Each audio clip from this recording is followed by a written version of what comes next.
Selamat datang kembali di pembahasan mendalam kita. Kali ini kita akan gali sebuah sumber dari buku Inspired. Fokusnya menarik banget. Gimana sih cara nemuin ide produk yang bener-bener bagus, bukan cuma nambahin fitur doang? Kita akan fokus ke, apa yang sumber ini sebut teknik ideasi penemuan. Betul, dan sumber ini langsung to the point ya, di awal dibilang kalau ya kebanyakan ide awal itu nggak berhasil. Iya, itu dia. Makanya, proses nemuin ide yang pas itu krusial banget. Bukan cuma nunggu wangsit atau nyatet request, tapi ini proses aktif gitu ya. Proses aktif, itu kata kuncinya. Yang seru di sini adalah gimana kita bisa lebih, sistematis gitu buat mancing ide-ide inovatif. Nah, di bagian Discovery Ideation Techniques ini, ada beberapa cara spesifik. Coba kita bedah 4 di antaranya ya. Oke, siap. Mari kita mulai dari yang pertama. Mungkin yang paling sering didengar. Wawancara pelanggan. Tapi kayaknya ada penekanan khusus di sini ya. Iya, betul banget. Ini bukan sekedar nanya puasnya. Penekanannya tuh di pemahaman yang mendalam soal dunia pelanggan. Masalah asli mereka apa sih sehari-hari? Gimana cara mereka ngatasinya sekarang yang mungkin juga nggak ideal? Oh, oke. Jadi benar-benar nyemplung ke perspektif mereka ya. Dan juga penting banget, sumber ini bilang, ngerti apa yang bikin mereka mau beralih. Apa sih pemicunya buat ganti solusi? Iya. Biar nggak cuma jadi nice to have gitu ya. Harus ada alasan kuat buat pindah. Persis. Jadi gali konteks sama motivasinya, bukan cuma minta daftar fitur. Oke, paham. Nah, kalau kita udah ada ide nih, tapi belum mau langsung bangun teknologinya, teknik kedua masuk di sini. Tes pramutamu atau concierge test. Nah, ini dia. Concierge test. Bayangin aja kita jadi produknya dulu buat beberapa pelanggan awal. Jadi manual gitu. Manual banget. Sebelum nulis kode, kita kasih solusinya pakai tenaga kita sendiri. Penting, Mi, ini bukan prototip kasar ya. Ini beneran layanan nyata. Cuma ya skalanya kecil dan mungkin nggak efisien. Tujuannya apa tuh? Tujuannya buat belajar sedalam-dalamnya. Langsung dari interaksi nyata. Apa sih yang beneran dibutuhin? Mana yang works, mana yang nggak? Sumbernya malah menyaranin manajer produk, desainer sama minimal 1 engineer gitu, turun tangan bareng, biar dapat feel-nya langsung. Wah, effort ya. Tapi pasti pembelajarannya berharga banget. Oke, nah ini dia nih. Teknik berikutnya kedengarannya agak, gimana ya? Kontraintuitif. Kekuatan perilaku menyimpang pelanggan. Biasanya kan kita pengennya produk dipakai bener. Ini malah sebaliknya. Haha, iya persis. Justru di situ uniknya. Daripada kita sebel atau bingung kenapa pelanggan pakai produk kita nggak sesuai harapan, sumber ini bilang, lihat itu sebagai tambang emas. Tambang emas? Maksudnya, Perilaku menyimpang itu seringkali sinyal kuat kalau ada kebutuhan yang belum kita penuhi. Atau mereka lagi coba ngakalin masalah pakai cara kreatif, pakai alat yang ada, yaitu produk kita. Ini wawasan yang mungkin nggak bakal kita dapat kalau cuma nanya. Karena kadang mereka sendiri nggak sadar atau nggak bisa ngomongin kebutuhannya. oh, jadi fokus ke aksi nyata mereka bukan cuma omongan.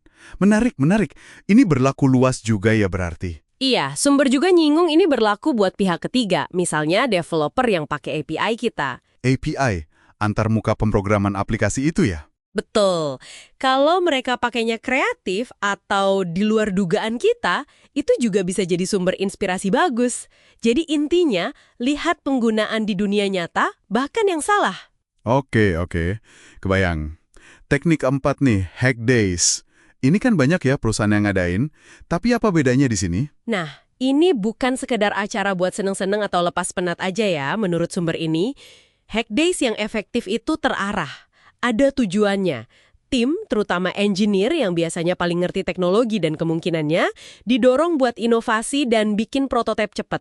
Tapi, ada tapinya. Tapinya apa? Dalam konteks bisnis tertentu atau masalah pelanggan spesifik yang udah ditentuin. Jadi bukan bebas tanpa arah, tapi kreativitas yang fokus. Oh, jadi ada koridornya ya.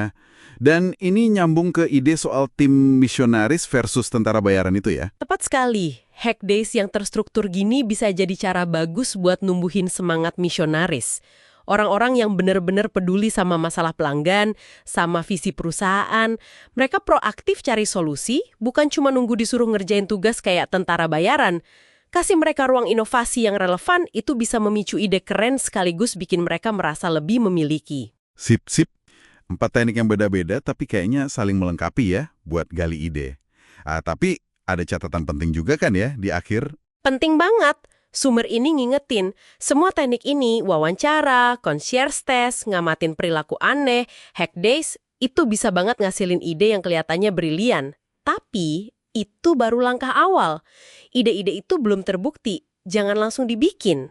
Nah, ini dia. Jadi idenya harus diapain dulu? Harus divalidasi ketat, dicek lagi, pelanggan beneran mau pakai dan bayar nggak? Itu soal nilai. Terus, kita bisa nggak bangunnya? Secara teknis, waktu, sumber daya, itu soal kelayakan. Dan terakhir, cocok nggak sama strategi bisnis kita? Itu soal kesesuaian bisnis.